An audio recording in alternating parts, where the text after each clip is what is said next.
Vamos nos inspirar nas orientações de Emmanuel. E a mensagem que saiu para essa noite, ela se intitula Que farei? Que farei? Paulo, Atos 22, 10. Milhares de companheiros aproximam-se do Evangelho para o culto inveterado ao comodismo. Como dominarei? Interrogam alguns. Como descansarei? Indagam outros. E os rogos se multiplicam, estranhos, reprováveis, incompreensíveis. Há quem peça reconforto barato na carne, há quem reclame afeições indébitas, quem suspire por negócios inconfessáveis e quem exija recursos para dificultar o serviço da paz e do bem. A pergunta do apóstolo Paulo, no justo momento em que se vê agraciado pela presença divina, é padrão para todos os aprendizes e seguidores da Boa Nova. O grande trabalhador da revelação não pede transferência da terra para o céu e nem descamba para sugestões de favoritismo ao seu círculo pessoal. Não roga isenção de responsabilidade, nem foge ao dever da luta. Que farei? Disse a Jesus, compreendendo o impositivo do esforço que lhe cabia. E o mestre determina que o companheiro se levante para a sementeira de luz e de amor, através do próprio sacrifício. Se fosse chamada à fé, não recorras ao divino orientador, suplicando privilégios e benefícios que justifiquem tua permanência na estagnação espiritual. Procuremos com o Senhor o serviço que a tua infinita bondade nos reserva e caminharemos vitoriosos para a sublime renovação. Emmanuel, do livro Fonte Viva. Então, nesta noite, nós vamos ter o estudo um pouco sobre a reencarnação, do conhecimento da reencarnação, a importância desse estudo no campo, do profissionalismo da área de saúde. E nós vamos chamar o nosso amigo de trabalho, companheiro cristão, Didier, para que possa explanar a reunião de hoje. Obrigado a todos. Meus queridos irmãos, é muita alegria para nós estarmos aqui para falar de um tema tão importante na vida de todos nós. Falar de reencarnação realmente é um estudo infinito, eu acho. Na verdade, como a gente leu lá em André Luiz, né, Silvio, que o instrutor Aulus tem 200 anos que estuda mediunidade, imagina a reencarnação, né, todos os processos.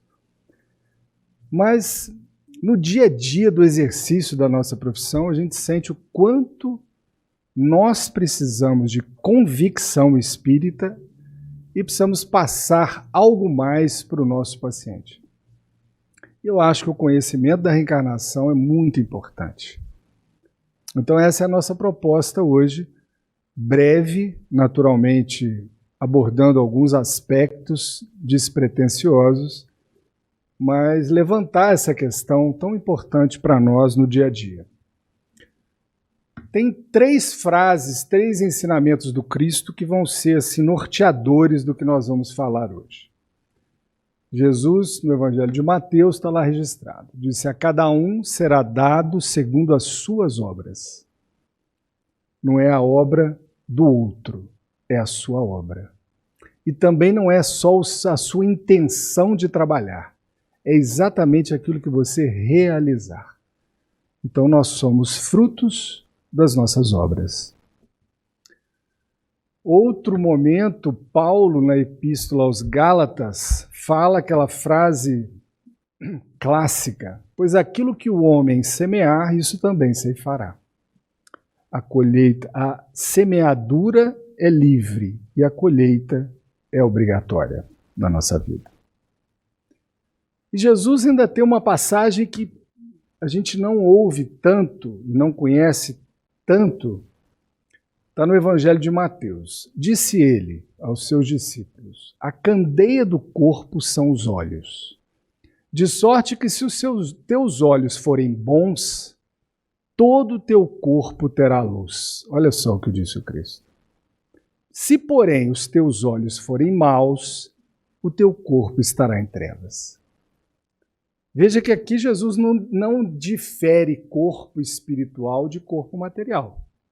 Mas, se a gente lembrar que corpo espiritual e corpo material são matéria, né, em relação aos elementos do universo, a verdade ainda fica mais profunda. Então o nosso pensamento, as nossas vibrações, as nossas opções, as nossas sintonias mentais interferem no nosso corpo, como disse Jesus. Então o conhecimento da reencarnação não é novo, ele é muito antigo. Ele está enraizado no ser humano porque ele faz parte da natureza. Só que do campo intuitivo, do campo mais filosófico, ele é muito antigo. Então a gente vai passar rapidamente uma história do conhecimento da reencarnação até os dias atuais, para que a gente tenha noção. Essa reunião aqui nos permite isso. Então é interessante que passa do filosófico religioso durante muitos séculos, até que o conhecimento da reencarnação começa a se tornar científico num determinado momento e começa então a ter consequências morais por fazer parte das leis da natureza, sem que isso tenha uma conotação essencialmente religiosa. Papiro egípcio de 3.000 anos atrás. Antes de nascer, a criança já viveu. E a morte não é o fim. A vida é um evento que passa como o dia solar que renasce. Veja que Jesus, no livro A Caminho da Luz, Emmanuel registra que Jesus enviou milhares de missionários dele, em espíritos de nível muito elevado, para que pudesse, então, já plantar, remover o terreno para que a vinda dele fosse o mais produtiva possível para impulsionar a humanidade. Então, as verdades eternas, a humanidade não ficou órfã das verdades eternas. Só que era no campo filosófico, mediúnico, intuitivo. Não se tinha ainda comprovação, não se tinha experimentação sobre isso. Mas está lá registrado. Como também está registrado no Bhagavad Gita, que é o texto sagrado dos Vedas, que é a base da religião do hinduísmo e do brahmanismo na Índia, está lá um diálogo de Krishna com Arjuna, um guerreiro, e Krishna, um espírito superior, enviado pelo Cristo. A alma não nasce nem morre nunca, disse ele. Assim como se deixam as vestes gastas para usar vestes novas, também a alma deixa o corpo usado para revestir novos corpos. Isso há 2.500 anos atrás. Zoroastro, que foi um profeta persa, fundador de uma religião, o zoroastrismo, o livro sagrado dos persas, também disse: aquele que retorna para a terra e faz o bem, segundo o seu conhecimento, suas palavras, ações e intenções, recebe um dia uma recompensa que convenha aos seus méritos. Ele está falando do futuro. Aqueles que durante o período da vida na terra vivem na dor e no desgosto, sofrem com isso por causa de suas palavras mesquinhas ou suas más ações num corpo anterior, pelo que é punido no presente. Então veja que o conhecimento, a essência da reencarnação está aí. Ela não é exclusiva do Espiritismo. O trabalho do Espiritismo foi o trabalho definitivo para esclarecer o processo da reencarnação, a finalidade da reencarnação, porque foi revelação dos espíritos superiores. Mas os espíritos mais elevados, missionários do Cristo, sempre reencarnaram. Pitágoras, que é citado por Allan Kardec lá no Livro dos Espíritos, como um dos precursores da ideia da reencarnação, está lá no Livro dos Espíritos, registrado, quando ele faz aquele resumo sobre a pluralidade das existências. Olha só o que Pitágoras fez, um verdadeiro professor. A alma nunca morre, mas recomeça uma nova vida. Ela nada mais faz que mudar de domicílio tomando uma outra forma. Quanto a mim, que vos revelo estas misteriosas verdades, já fui eu Forbes numa outra vida. No tempo da guerra de Troia, lembro-me perfeitamente bem de meu nome e de meus pais, assim como o modo como fui morto em combate com o rei de Esparta. Mas, embora vivendo em vários corpos, a alma é sempre a mesma, pois só a forma muda. Uma verdadeira aula de reencarnação. Isso na Grécia, 500 anos antes do Cristo. Buda também, na mesma época, lá na Índia, que foi Siddhartha Gautama, um outro enviado do Cristo, disse: os seres humanos que se apegam demasiado aos valores materiais são obrigados a reencarnar incessantemente até compreenderem que ser é mais importante que ter. Veja que são várias visões filosóficas sobre a realidade da reencarnação. E Sócrates, que foi um dos precursores do Espiritismo, é citado por Allan Kardec e está lá assinando os prolegômenos do Livro dos Espíritos como um dos espíritos que participou do Consolador, ele, Platão e muitos outros. Ele disse: estou convencido que vivemos novamente, que os vivos emergem dos que morreram e que as almas dos que morreram estão vivas. Isso também 460, 450 anos antes. Cícero, que foi um filósofo, escritor, advogado, um político muito respeitado na Roma, alguns anos antes de Jesus nascer, dizia: um forte indício de que os homens sabem a maioria das coisas antes do nascimento é que quando crianças aprendem fatos com enorme rapidez, o que demonstra que não os estão aprendendo pela primeira vez e sim relembrando. Uma observação de um político, né? De um filósofo romano. Até que Jesus, depois de enviar tantos missionários dele, chegou a época do Cristo vir pessoalmente. E é óbvio que Jesus não ia deixar uma verdade tão importante dessa sem um esclarecimento, sem exemplos, sem as palavras dele sobre o assunto. Então, algumas passagens são muito marcantes. De acordo com Allan Kardec, esta é a maior evidência. É mais até do que o diálogo de Jesus com Nicodemos, porque eles interpretam aquele nascer de novo de várias formas. Aqui não tem muita interpretação, não. E os discípulos lhe perguntaram, dizendo, porque isso aqui começou com aquela pergunta: Jesus, quem dizem os homens que eu sou?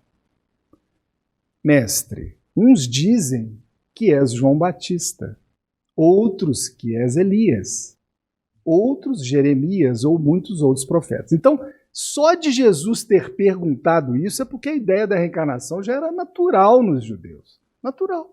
Quem dizem os homens que eu sou? Olha só. E eles responderam naturalmente. Uns dizem que és João Batista.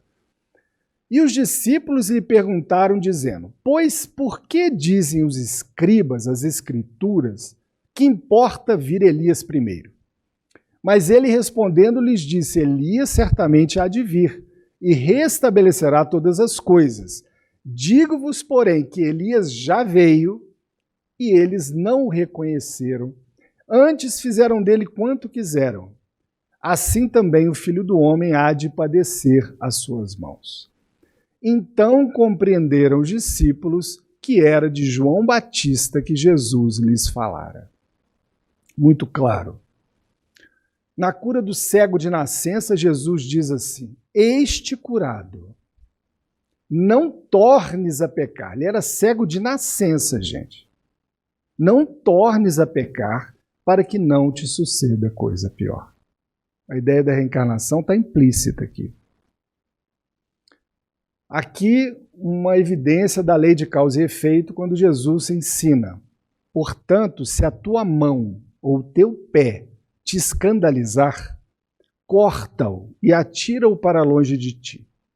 Melhor te é entrar na vida coxo ou aleijado do que tendo 2 mãos ou 2 pés e seres lançado ao fogo eterno.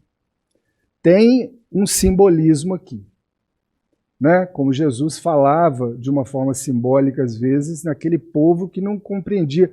Se Nicodemos, uma sumidade intelectual da época, um homem de uma inteligência rara, não conseguiu entender Jesus, imagina. Então ele deixou a mensagem clara aqui de lei de causa e efeito. No diálogo de Jesus clássico, né, de Jesus com Nicodemos, Jesus respondeu a ele: em verdade te digo que se alguém não nascer de novo, não pode ver o reino de Deus. Então está muito claro que Jesus procurava passar os ensinamentos sobre reencarnação com muita naturalidade. E as verdades que o Cristo colocou são definitivas, são verdades eternas. Só que no Evangelho de Marcos tem uma passagem muito interessante. E ele diz: e sem parábola nunca lhes falava para a multidão. Porém, tudo declarava em particular aos seus discípulos.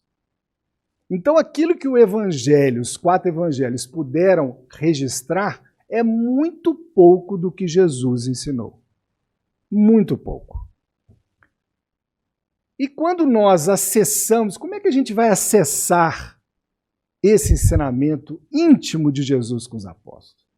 Só graças de séculos e séculos depois, através da mediunidade do Chico, no livro Boa Nova, naquela passagem de Nicodemos, nós temos o diálogo dele com Tiago e André, que assistiram àquela conversa dele com Nicodemos e não entenderam nada. Não entenderam.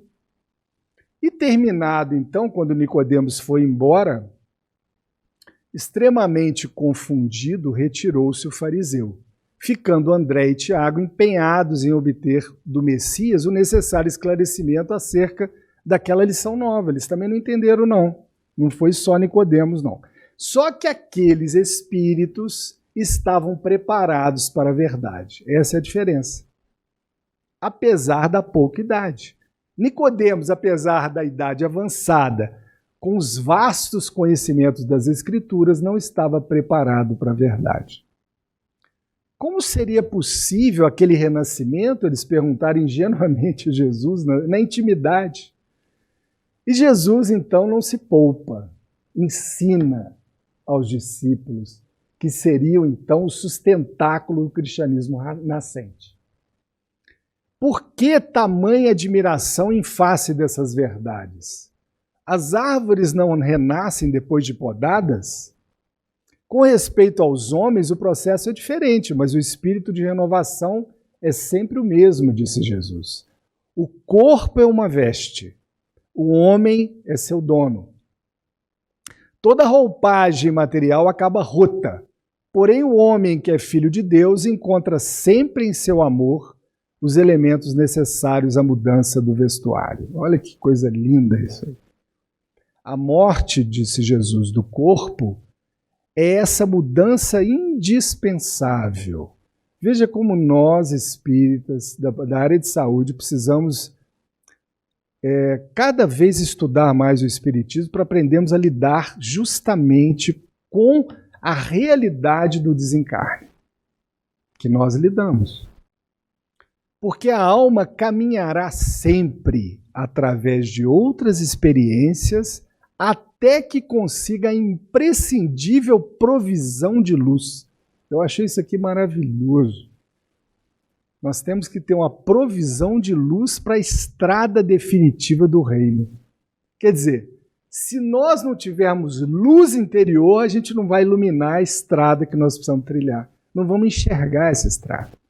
Então, para ver o reino de Deus, é preciso nascer de novo. Jesus nem falou conquistar o reino de Deus. Ele falou ver. Simplesmente porque nós precisamos de luz para ver. Para a estrada definitiva do reino de Deus, com toda a perfeição conquistada ao longo de rudes caminhos. As reencarnações. Até que o tempo passou, os séculos passaram, outros missionários vieram, tivemos séculos de Idade Média, e de repente, no século XIX, a reencarnação foi completamente compreendida. Naturalmente, com a intervenção dos espíritos superiores. Assim como Jesus veio pessoalmente, ele enviou o Consolador para que os espíritos superiores falassem e explicassem não só a sua mensagem, mas tudo aquilo que nem ele pôde ensinar. E a pessoa, o espírito escolhido pelo Cristo, um discípulo direto dele na espiritualidade, uma alma ligada a Jesus, que assumiu compromissos. Quem quiser ler um pouco mais sobre isso, leia uma mensagem que chama-se Kardec e Napoleão, psicografia de Chico, do livro de Humberto de Campos, o livro eu não estou lembrando, que conta um pouco dessa grandeza espiritual de Kardec em relação aos grandes nomes da humanidade da época. Ele então veio com uma proposta diferente, porque quando ele tomou contato com o fenômeno das mesas girantes, ele que era um cientista, pedagogo, professor, um homem cultíssimo da ciência, das várias áreas da ciência, Kardec, daquele fenômeno, ele hesitou um pouco em conhecer, achou que aquilo era uma brincadeira, no embuste. Ele começou a observar algo diferente. Por quê? Porque diziam, e um grande amigo dele falou, que aquelas mesas respondiam a perguntas. E ele então falou, não, mas perguntas? Aí é demais. Mas em consideração a um convite de um amigo muito querido, ele foi até a casa da senhora Plenemaison. Em 1855, mais precisamente em maio, sentou e falou, agora vamos assistir a sessão das mesas girantes. Era uma sessão mais séria, onde as pessoas tinham um cunho não de fantasia, de brincadeira, mas ele estava ali para observar. Pegou um lápis, uma cadernetinha para anotar, e ali começou o estudo dele, e ele foi frequentando essas reuniões, e foi vendo que alguma coisa é diferente, porque as mesas realmente respondiam a perguntas.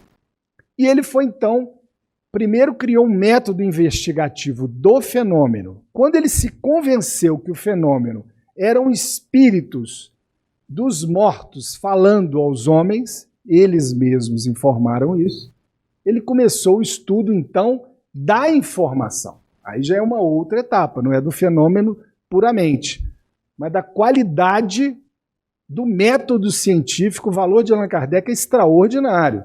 Veja que o conhecimento da reencarnação ele existe, ele é da natureza, mas precisava de um critério científico rigoroso para validar aquelas novas informações dos espíritos superiores. Então ele escolhe os médiuns insuspeitos quanto ao ponto de vista moral, a pureza das faculdades. Ele analisa rigorosamente as comunicações do ponto de vista da lógica, bem como seu confronto com as verdades científicas demonstradas, bom senso, pondo de lado tudo aquilo que não possa ser logicamente justificado. Ele o controle dos espíritos comunicantes através da coerência das comunicações e o teor da linguagem. Um trabalho gigantesco realizado. Começou em 1855 e terminou em 1869 com o desencarne dele. São muito poucos anos. Consenso universal, ou seja, concordância de várias comunicações dadas por diferentes médiuns ao longo por muito tempo, vários lugares sobre o mesmo assunto. Então, é um trabalho gigantesco. Kardec recebeu em toda a sua vida em torno de 50 mil cartas. É um trabalho que a gente não consegue imaginar. Ele dormia, acho que umas 2 ou 3 horas por noite. Ele acordava de madrugada, ligava lá uma lamparina e ia escrever, estudar e escrever, e ler as cartas, as comunicações de tudo quanto é lugar do mundo. Até que em 1857 foi lançado o Livro dos Espíritos, um marco na história da humanidade. Esse livro contém os princípios da doutrina espírita sobre a imortalidade da alma, a natureza dos espíritos e suas relações com os homens, as leis morais, a vida presente, futuro e porvir da humanidade, segundo o ensinamento dado pelos espíritos superiores. Aqui é o ponto-chave.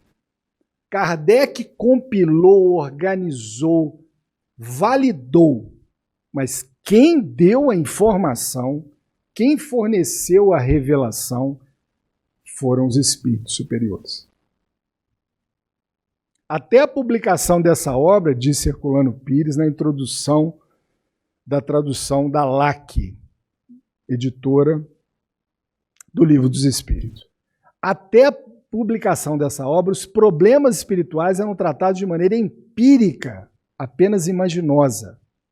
Com ela, o espírito e seus problemas saíram do terreno da abstração para se tornarem acessíveis à pesquisa experimental. O sobrenatural tornou-se natural. Tudo se reduziu a uma questão de conhecimento das leis que regem o universo. Isso precisa ser divulgado. E nós, da área de saúde, que lidamos com o sofrimento alheio, com o desconforto, com as aflições do ser humano, precisamos não só ampliar os nossos conhecimentos, mas encontrarmos uma maneira de passar isso para os nossos pacientes, de alguma forma, sem e logicamente, respeitando as crenças religiosas de cada um. Não é esse a questão, não é essa, não é fazer proselitismo. É anunciarmos as verdades que têm base científica. Então, as grandes perguntas, a codificação, então, veio responder as grandes perguntas da filosofia. De onde nós viemos? Fomos criados por Deus no nascimento ou já existíamos antes desta vida? Qual é a razão da nossa existência? Qual é a finalidade da nossa vida, afinal? Existe uma justiça divina que rege os nossos destinos? Porque, aparentemente, se nós olharmos com um olhar mais invigilante, nós vamos achar que não existe justiça divina. Sem a condição que nós temos de raciocinar com o Espiritismo. Para onde nós iremos depois da morte do corpo, já que ela é inevitável? Se nós, daqui a 100 anos, não estaremos mais aqui, com certeza, onde estaremos? É uma pergunta que a filosofia não conseguiu responder. Por que e para que todos nós, de alguma forma, por algum motivo ou por algum tempo, sofremos nesse mundo? Isso é um fato. Não há uma alma que tenha passado por esse mundo que não sofreu. Agora, o nível espiritual de aproveitamento do sofrimento é outro. Está lá no livro do Evangelho segundo o Espiritismo. O bem e o mal sofrer. O bem sofrer é o sofrer com aproveitamento evolutivo. Por que tantas diferenças? Só que o tempo passou e o trabalho que os espíritos fizeram através de Allan Kardec e o trabalho de Kardec não foi perdido. Pelo contrário, mudou a face do planeta. Mas a ciência convencional com o seu orgulho e a sua vaidade infinitos, vão demorar um tempo ainda para assimilar tantas verdades. É aos poucos. E isso já vem acontecendo. Então, a reencarnação, segundo o professor Herculano Pires, é hoje uma questão de pesquisa e não de discussões e palpites. Se a gente for olhar as pesquisas e evidências sobre a reencarnação, são uma realidade hoje no meio acadêmico não espírita.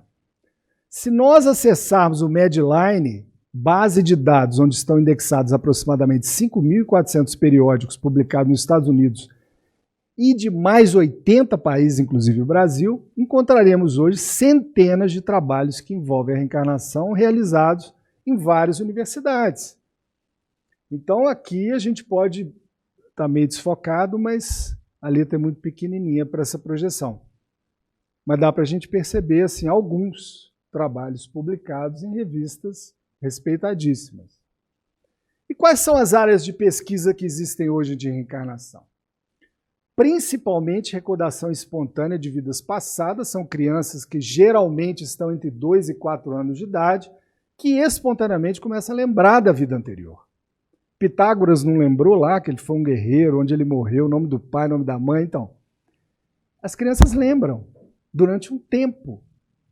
E isso é acessado pelo cientista sério, compromissado com a verdade, como foi Allan Kardec com os fenômenos das mesas girantes, sem preconceito. Predição de reencarnação futura, marcas de nascença, genialidade de crianças, recordação induzida a vidas passadas.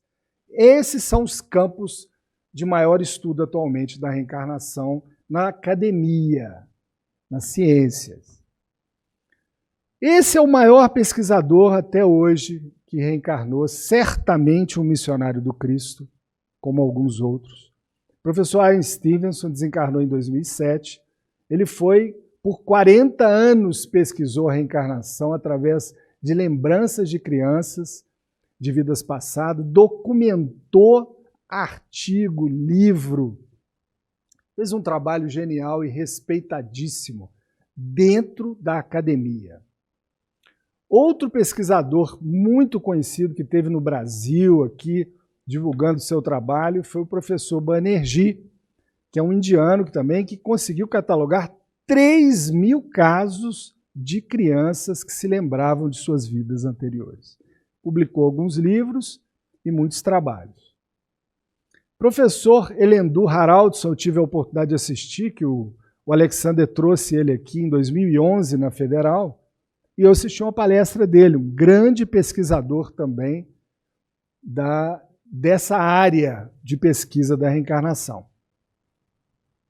O professor Hernani Guimarães Andrade fez um belíssimo trabalho, inclusive um dos casos, ou 2 dos casos, desse livro clássico do professor A. Stevenson, tem casos registrados, estudados pelo professor Hernani juntamente com ele e documentados lá.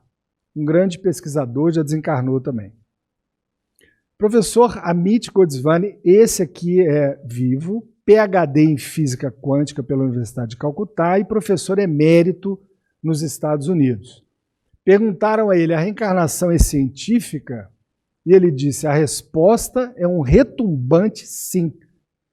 Pense, os dados sobre a reencarnação dão-nos evidência definitiva de que a mente não é o cérebro, pois ela sobrevive à morte do corpo físico. Professor Brian Weiss pesquisou junto dos seus pacientes recordação de vidas passadas através de hipnose, indução. Professor Patrick Drouot é um físico francês também que pesquisou a reencarnação, que trabalha em Nova York, no estado de Colômbia. A doutora Edith Fiore, uma norte-americana psicóloga, também pesquisou com seus pacientes. Doutora Ellen Wassenbach, psicóloga norte-americana, também publicou Recordando Vidas Passadas, Vida Antes da Vida, documentos não feitos com recordações de crianças, mas sim com indução hipnótica com terapia de vidas passadas. Bom, Eu trouxe para a gente ilustrar aqui rapidamente um caso que envolve, ele foi documentado pelo professor A. Stevenson no livro 20 Casos Sugestivos de Reencarnação. Ele aborda recordação espontânea de vidas passadas, predição de reencarnação futura e marca de nascença. Então, é o caso do senhor William George, que foi um famoso pescador dessa tribo dos Tilintes, no Alasca. Foi vários estudos feitos no Alasca pelo professor A. Stevenson. Então ele conta, em várias ocasiões disse a seu filho predileto, Reginaldo George, então William falava para o filho dele, voltarei e serei filho de vocês. Falava isso. Expendeu essa declaração diversas vezes, disse o professor A. Stevenson, acrescentando, e vocês irão me reconhecer, porque terei marcas de nascença semelhantes às que tenho agora. Falava isso para o filho, que ia nascer filho dele e que teria as marcas de nascença. E dizendo isso, apontava para dois proeminentes nervos pigmentados a cerca de meia polegada de diâmetro, um na superfície superior do ombro esquerdo, outro na face interna do antebraço esquerdo, a umas 2 polegadas debaixo da dobra do cotovelo. Então, bem delimitada a marca dele. Em 1949, o senhor William George, então com cerca de 60 anos de idade, expressou novamente a intenção de retornar depois da morte, entregando nessa ocasião ao seu filho, esse que ele tinha falado que ia ser filho dele, um relógio de ouro, que lhe fora dado por sua mãe. Ao fazê-lo, disse, eu voltarei, meu filho, guarde esse relógio para mim, vou ser seu filho, eu farei. Reginaldo George foi passar um final de semana em casa, pouco tempo depois, e deu o relógio para sua mulher guardar. Então, nora do William George guardou o relógio e contou para ele aquilo que o pai tinha dito. Ela guardou o relógio numa caixa de joias e ficou guardado lá dentro do armário. No princípio de 1949, poucas semanas depois de ter entregue o relógio para o filho, alguns acontecimentos aconteceram com William George, que ele desapareceu num barco de pesca. Ele, que era um pescador experiente, foi pescar uma vez e não voltou, em 49, logo após esse episódio do relógio. Membros da tripulação nada sabiam quanto ao que lhe sucedera e os que o procuravam nunca encontraram seu corpo. Possivelmente caíra no mar e a maré carregara para longe. A senhora Reginaldo George, sua nora, pouco tempo depois engravidou e deu à luz no dia 5 de maio de 1950. Quer dizer, ele ficou pouco tempo no mundo espiritual e reencarnou. Apenas 9 meses depois da morte do sogro. A criança foi o 9º de seus 10 filhos. Durante o parto, ela sonhou com o sogro como se ele estivesse o tempo todo ao seu lado. Quando acordou da anestesia, ela estava assustada e esperava ver o sogro, talvez como uma aparição com a sua forma adulta anterior, como vira em sonho. Mas o que realmente viu foi uma desenvolvida criança do sexo masculino que tinha nervos pigmentados na superfície superior do ombro esquerdo e na face interna do antebraço esquerdo da mão, exatamente no lugar do avô, como ele descrevera. A identificação dessas marcas de nascença fez com que os pais da criança lhe dessem o nome do avô. E assim ele se tornou William George Jr. O senhor William George tinha machucado gravemente o tornozelo direito quando jogava bola ao cesto, quando moço. Depois disso passou a mancar e virava o pé direito para fora, de modo que caminhava com um andar definitivamente característico. William George Jr. tem um andar idêntico e vira o pé direito para fora quando caminha. Seus pais testificaram isso e o professor A. Stevenson também observou, vendo como William George andava. E as constatações do professor Stevenson? Demonstra um conhecimento precoce de pesca e barcos. O menino, pequenininho, conhece as melhores baías para pesca. Quando foi posto pela primeira vez num barco, pareceu já saber como manejar as redes. Mostra ter um medo da água maior do que o comum em outros meninos da idade. Refere-se à sua tia-avó como minha irmã, olha só, sendo que esse fato, o parentesco dela com o senhor William George. Do mesmo modo, refere-se aos tios e tias, quer dizer, irmãos e irmãs de Reginald, como se fossem seus filhos e filhas.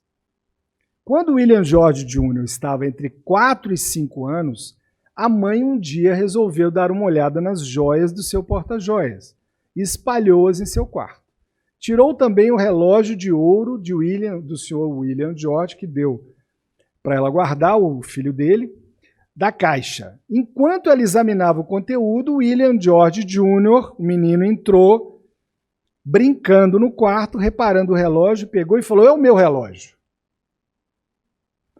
Agarrou-se firmemente, repetindo que era dele, e a mãe, por muito tempo, não conseguiu persuadi-lo a devolvê-lo. Os pesquisadores se certificaram de que ele nunca ouvira falar do relógio que pertencia ao seu avô. Por fim, consentiu em que fosse reposto na caixa. Desde então, até a presente data, William George Jr., de vez em quando, pergunta aos pais pelo seu relógio. Bom, essa introdução toda eu achei importante trazer aqui para a gente sustentar um pouquinho essa questão do conhecimento da reencarnação e em que ponto estamos atualmente. Entrando diretamente no tema, o conhecimento da reencarnação. Nós vamos, então, ver que o conhecimento dos princípios fundamentais da doutrina espírita nos auxiliam no exercício da nossa profissão na área de saúde. Então, como que isso acontece? Em primeiro lugar, a existência de Deus. Quanto mais convicção nós tivermos da infinita bondade e justiça divina, nós, profissionais, iremos nos beneficiar. E, com certeza, iremos passar isso para os nossos pacientes. Quanto mais convictos da imortalidade da alma, que somos eternos, que somente o corpo morre e perece, mais fácil será exercermos a nossa profissão na área da saúde. Quanto mais nós tivermos conhecimento da comunicabilidade dos espíritos, e que eles se comunicam e nos influenciam muito mais do que nós possamos imaginar, esta realidade muda a nossa assistência, pode melhorar a nossa assistência.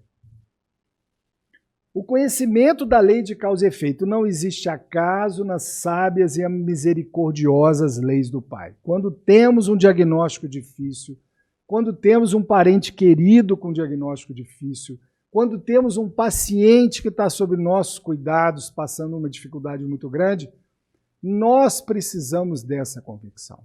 E não tenhamos dúvida que a nossa convicção vai penetrar o coração do nosso paciente e aliviá-lo de alguma forma. E o conhecimento da reencarnação. Já vivemos muitas existências e vamos viver muitas e muitas até que atinjamos um nível evolutivo que não precisaremos mais reencarnar.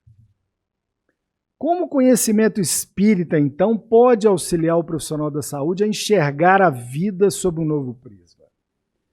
Primeira questão é respondendo às questões íntimas de nós profissionais, da nossa vida íntima, das nossas lutas internas, das nossas lutas evolutivas pessoais, sobre a nossa missão nessa vida, sobre a razão de nós estarmos na área da saúde, as causas das aflições humanas.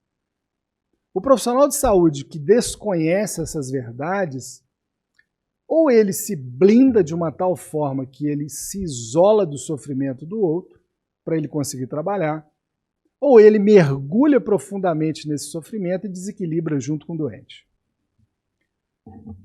Então, esse conhecimento nos auxilia a compreender de forma mais clara e profunda o problema que atinge o nosso paciente. Nós enxergamos o problema de uma outra forma. Nós compreendemos que o acaso definitivamente não existe em nossas vidas e nos nossos pacientes também. Nós, profissionais de saúde, costumamos reclamar demais da vida. Eu observo isso no meio onde eu trabalho. Ninguém está satisfeito, ninguém toma posse da missão que é cuidar do outro. É óbvio que nós temos que lutar sempre por melhores condições de vida aqui na Terra. Mas nós, espíritas, precisamos ter essa consciência. Além disso, nos auxilia a buscarmos a prece, porque a prece está acessível ao profissional de saúde e ao paciente. E se nós ensinarmos o nosso paciente que ele precisa orar, nós estamos ajudando muito a ele. A termos mais recursos para ajudar o nosso paciente a compreender o diagnóstico. E a Dona Isabel nos fala que o diagnóstico não é o mais importante. O mais importante é a nossa ligação com Cristo. No tratamento também, não somente através das medicações e procedimentos, mas também com a palavra acolhedora, esclarecedora e lúcida que orienta o espírito eterno que está ali com um problema.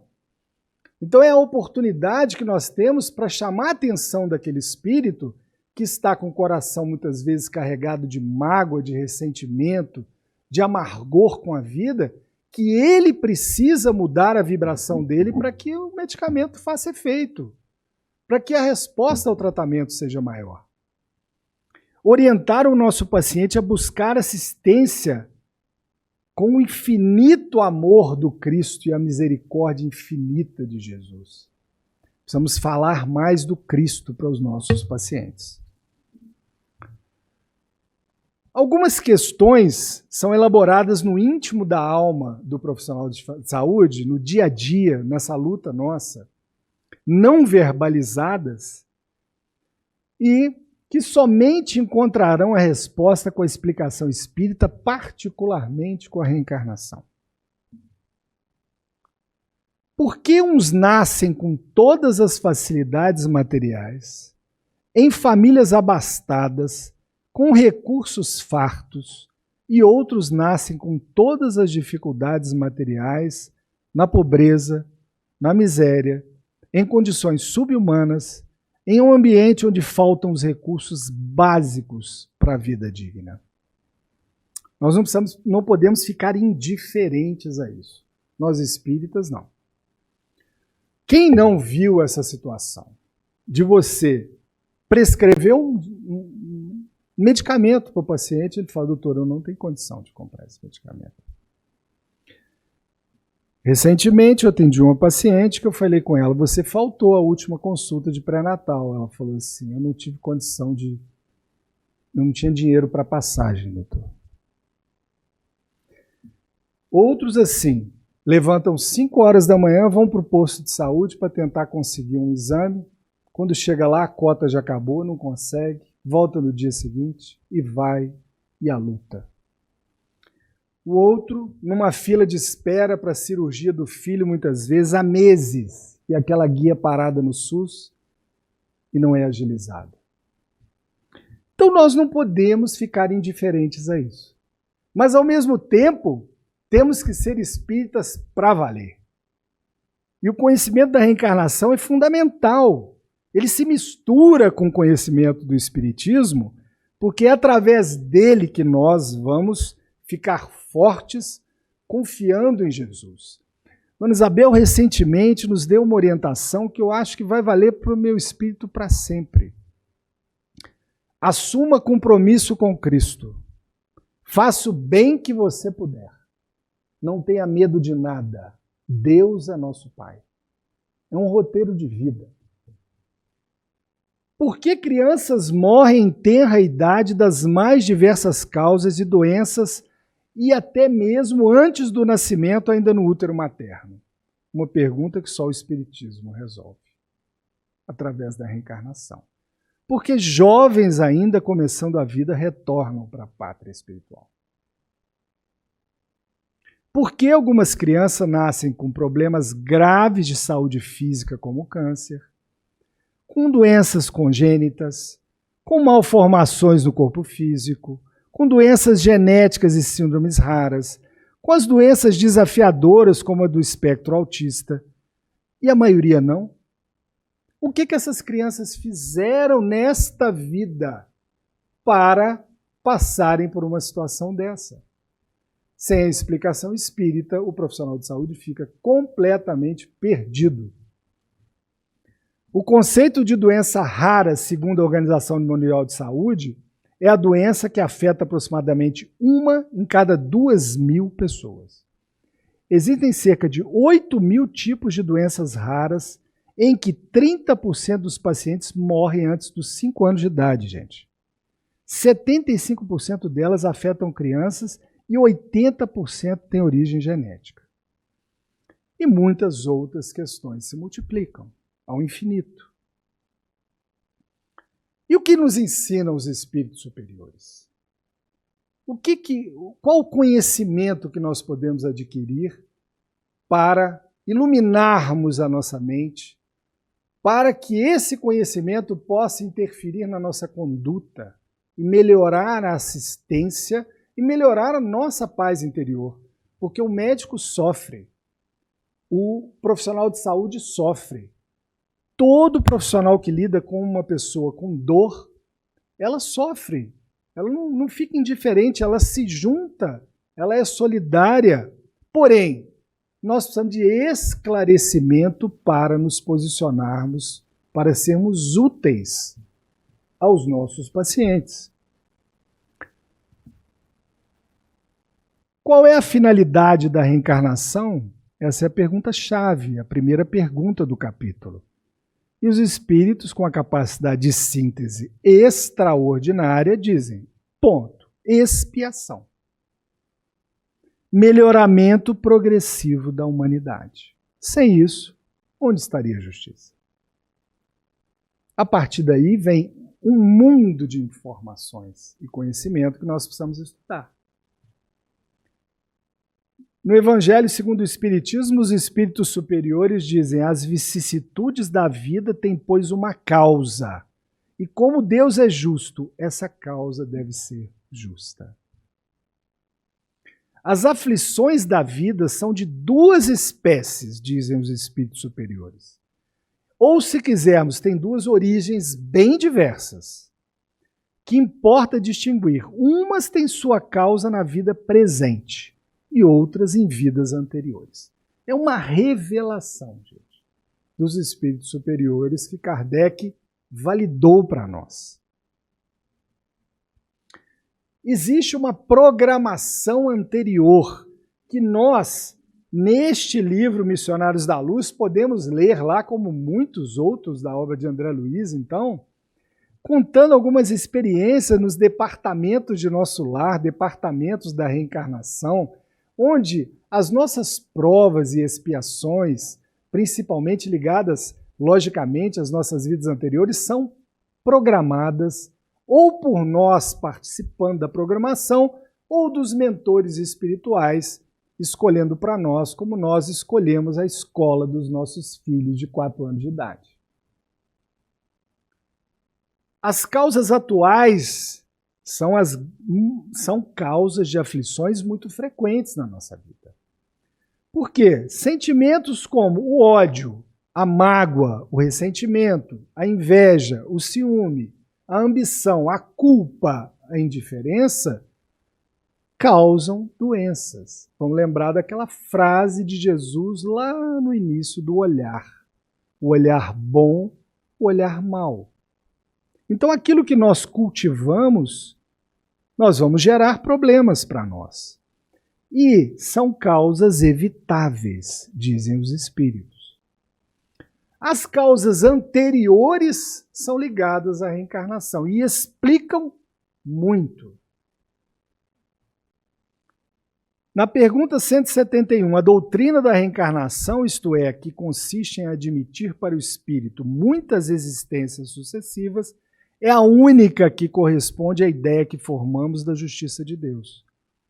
É a única que pode explicar o futuro e firmar as nossas esperanças, pois que nos oferece os meios de resgatarmos os nossos erros através de novas experiências em outras existências. Emmanuel diz no livro Caminho, Verdade e Vida: unicamente a reencarnação esclarece as questões do ser, do sofrimento e do destino. Diz ele ainda: a reencarnação é lei universal. Sem ela, a existência terrena representaria um turbilhão de desordem e injustiça. É o que representa para muitos. Talvez a maioria, né? À luz de seus esclarecimentos, entendemos todos os fenômenos dolorosos do caminho. Todos. E para encerrar, vamos lembrar da nossa querida Dona Isabel, esse espírito missionário do Cristo, que escreveu uma frase também maravilhosa: reencarnação, bênção de Deus na chance do recomeço. A reencarnação representa por si a misericórdia do Pai para os seus filhos, que permite que mesmo aqueles que cometeram crimes hediondos possam se recuperar através das experiências reencarnatórias. Então, gente, era isso. Aqui foi simplesmente levantar uma questão para a nossa reflexão e nós precisamos mesmo estudar, né? Foi um prazer falar para vocês.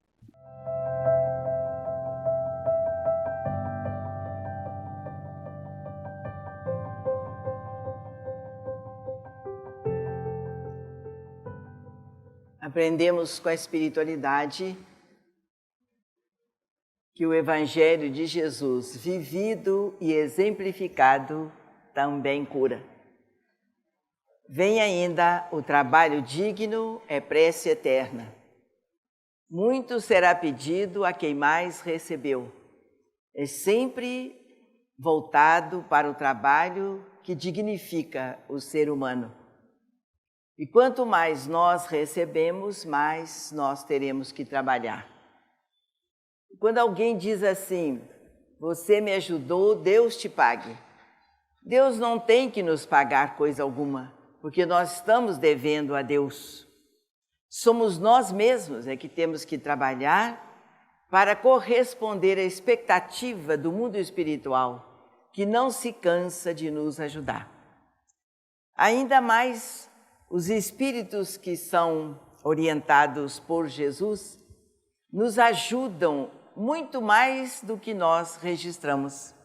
Eles nos ajudam naquilo que nós não temos condições de buscar, de resolver, de decidir. Eles nos ajudam sem que nós percebamos a sua ajuda. Então, o ser humano precisa viver por gratidão a Deus, com humildade, com amor ao trabalho, a oportunidade de ser útil, de servir ao próximo, sem essa ideia de que é melhor do que os outros. É porque quanto mais nós recebemos, mais deveres nós temos com a vida, com o semelhante. E nada melhor para nós do que seja servir ao próximo. Porque servindo ao próximo, nós estamos atendendo a Jesus.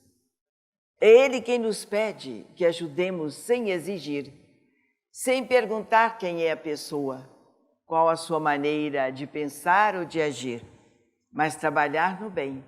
E todo o trabalho do bem que chega à humanidade, Jesus agradece. Todo o trabalho que é para o bem coletivo, agrada a Deus e a Jesus. Porque nós trabalhamos e gostamos até de trabalhar, mas é sempre para nós mesmos, para aquelas pessoas que nos são ligadas pelo laço familiar, carnal. Mas nos esquecemos de que somos reencarnacionistas. Você pode ter nascido num outro lar e ter sido meu filho num passado. Ter sido o meu irmão, meu pai, minha mãe ou vice-versa. Então nós somos reencarnacionistas, logo nós temos deveres com as pessoas, obrigações com a humanidade. E se você não aceita a vida pela ótica da reencarnação, não tem condições de entender a vida pela ótica divina. Então a vida realmente, desta maneira, desaparece no túmulo. Porque quem pensa, quem sente, quem aprende, quem ama, quem decide é o espírito imortal. E ele vem através das reencarnações, ganhando conhecimentos e experiências que lhe enobrece os sentidos, as decisões. O próprio amor divino vai crescendo neste espírito, nesta alma, através das reencarnações no bem, na vivência do Evangelho. Então a doutrina espírita nos abraça, nos orienta, nos ensina a amar a Deus sobre todas as coisas e ao próximo como a si mesmo. Sem doutrina espírita, não tem como você amar o seu próximo como a você mesmo. Porque a vida termina ali no túmulo. Desapareceu. Fulano desapareceu. Não tem ligação nenhuma, material, social. E nós temos a ligação espiritual que nos prende à vida social. Então a vida não fica só dentro do lar, dentro das quatro paredes, mas ela se expande junto à comunidade. A pessoa vive a alegria do próximo. E nos momentos difíceis, essa criatura está sempre bem disposta para, de alguma forma, socorrer, ajudar. Mas tudo porque crê em Deus. Não é nada que fica no mundo. É uma ajuda que supera os limites do entendimento carnal. E nós temos que atender a Deus, a Jesus, a espiritualidade. As religiões se unem, devem se unir para ajudar os que sofrem. As religiões cristãs deveriam estar unidas em torno do bem comum, do bem coletivo. Não é a riqueza para a religião, é o amparo aos necessitados, é o socorro aos que mais necessitam. Assim, aliviaria muito o sofrimento, a pobreza, para que não chegasse um irmão nosso ao fim, ao desespero pleno, ao desconforto total, ao chefe de família não poder comprar o alimento para a família, o remédio. Mas isso nós falamos não é por teoria, é pela prática no dia a dia, é na convivência com o povo. É na solidariedade que a doutrina espírita nos ensina a viver. A gente não consegue ser tudo o que a doutrina pede, mas estamos no caminho. Estamos a cada dia procurando fazer o melhor dentro da orientação dos espíritos amigos que a todos nós orienta e ampara. A doutrina dilata o seu entendimento, o seu raciocínio, a sua capacidade de percepção, a sua mediunidade é iluminada e você começa a viver, embora na Terra, em contato com os amigos espirituais, que não nos negam orientação e amparo. Isso é prática, é vivência, é convicção, é certeza, é o nosso dia a dia de amor do mundo espiritual por nós. Nós precisamos corresponder a este amor. Então eu trabalho junto aos que mais precisam. Fé sem obra é morta. Cada um dentro dos seus limites, das suas condições, mas precisamos ajudar. Que Jesus a todos nós ajude, ampare, oriente, para que nós sejamos cada dia melhores, cada dia mais cristãos, pela ótica espírita. Muita paz para todos. Assim seja.